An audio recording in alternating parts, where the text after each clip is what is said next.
Welcome to Narrowboat the James built. Hope you're well, thanks for joining me. Well, yesterday I had my BSS and Ben advised me very strongly to sort out all the gas on board.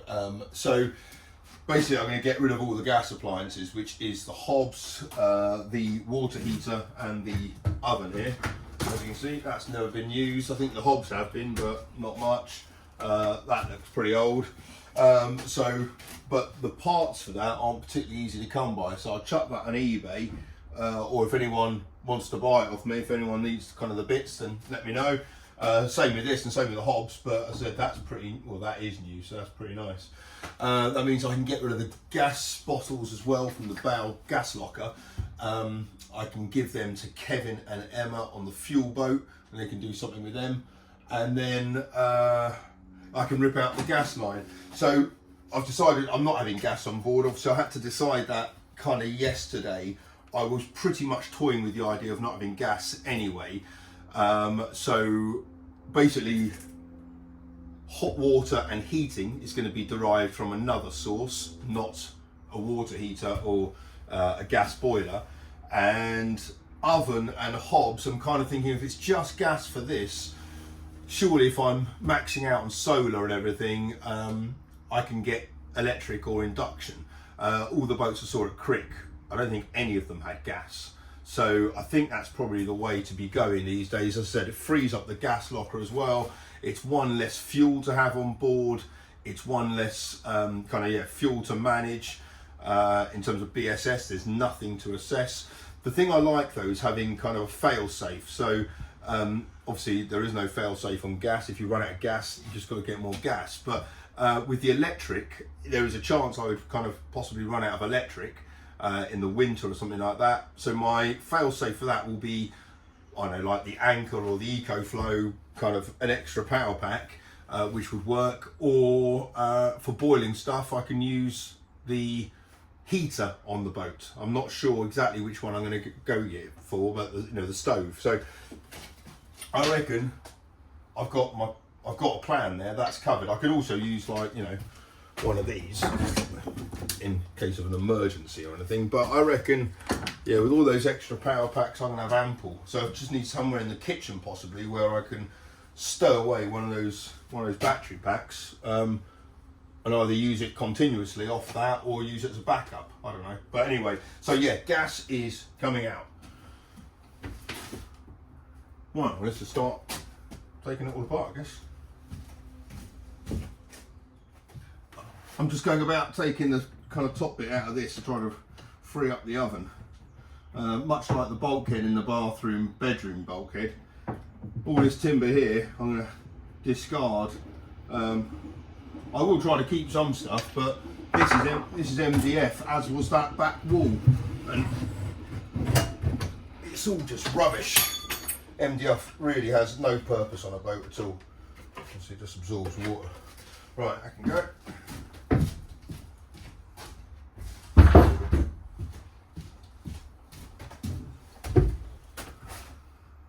Right, I've got to disconnect the gas line first. That's at the back there. Turn that one off. There's no gas on anyway. Right, mole grips. Oh, they're all in here now, aren't they?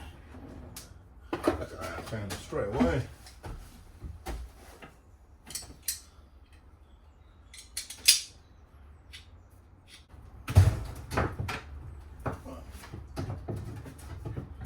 That's the gas line disconnected.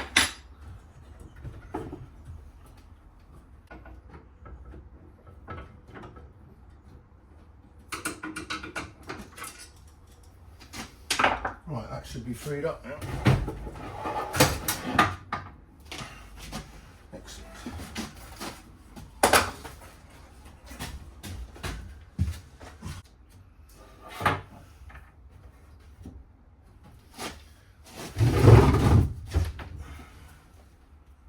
Oh, the gas line goes behind this cupboard.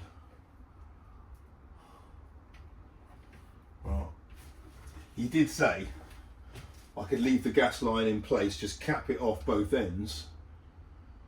But I mean, I'll have to take the galley apart anyway, so I can access that at some point. But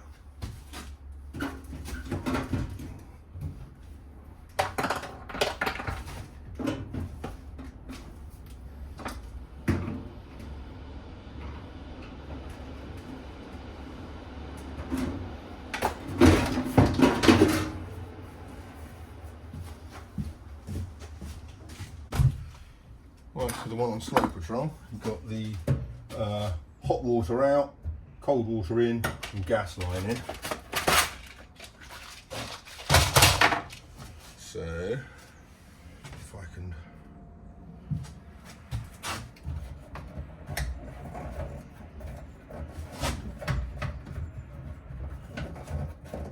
I'm not sure any of these connections work, to be honest.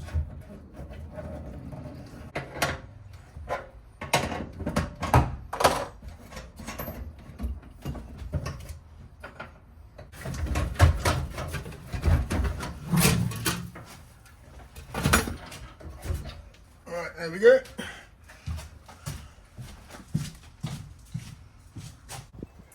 Right, it's starting to take a bit more shape. I can start to take out these gas lines in a minute, and obviously take this bit apart and take all that top bit off. I can also start to take off this.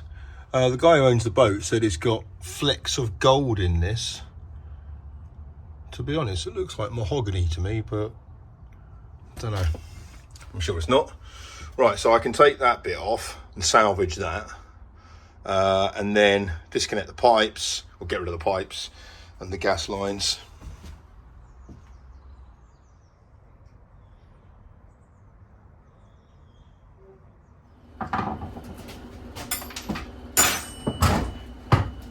Right, good.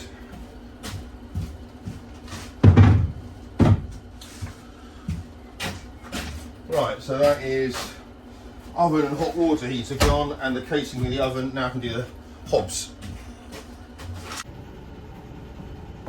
I can't see any way that the hobs are fixed in place kind of underneath. Oh, right, they're not. Right, they're just attached by the gas line. Right, let me sort that out.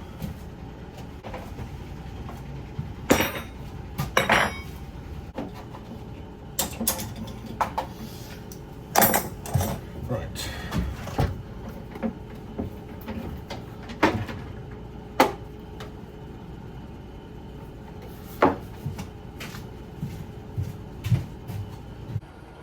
Right, so the 3 gas appliances have been removed.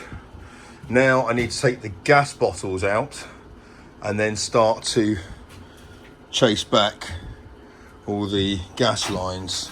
But really, to do that, I'm going to have to start to dismantle all of this now. You can see where the gas line comes in there.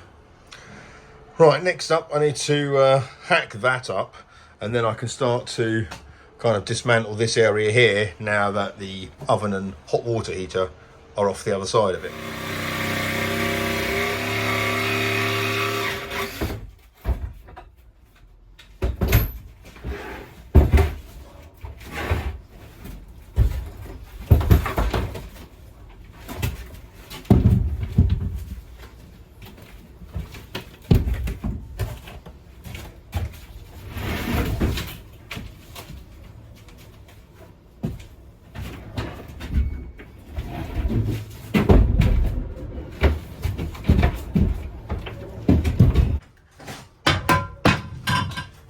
I'm taking all the tiles off this because I need to get rid of this, and it needs to be recycled, and I can't recycle timber with tiles on it.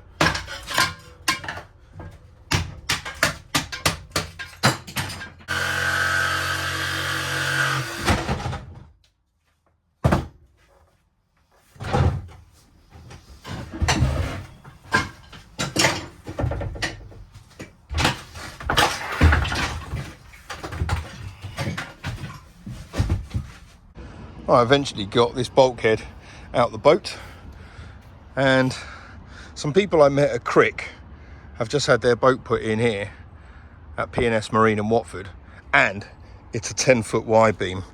So I'm going to go and see if I can request a little peek inside. As I said, 10 foots are magical spaces.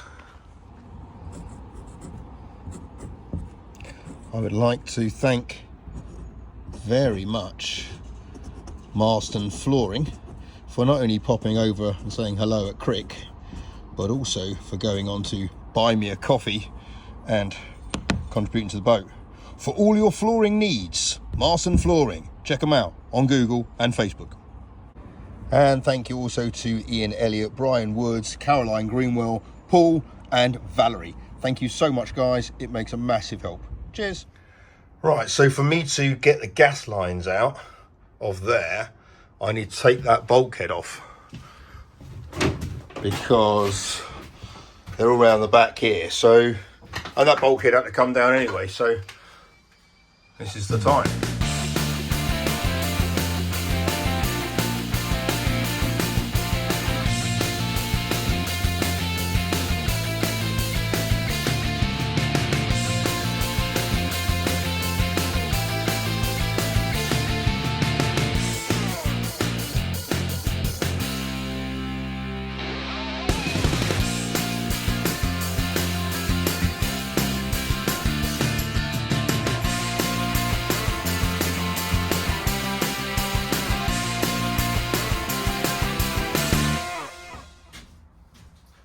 Right, I've now got to trim out this one here. I'm going to have to cut this out. It's fixed at the bottom only, so the whole thing is pretty loose. It's only kind of wedged in there. So I can't get it out of the boat anyway, so I'm going to cut it up and hopefully get it out in 2 bits. But I'm reckoning this will open it up nicely.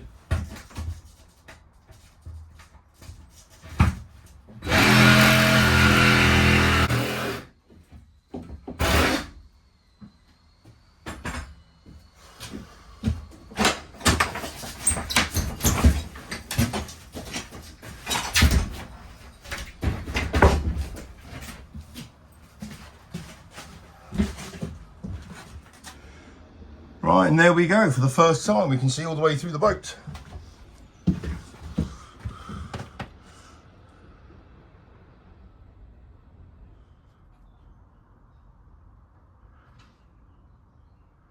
Now I can really kind of start to get a feel for the inside layout now those bulkheads have all gone, and kind of get a sense of the spacing.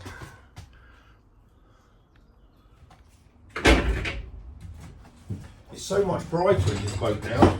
It's brilliant.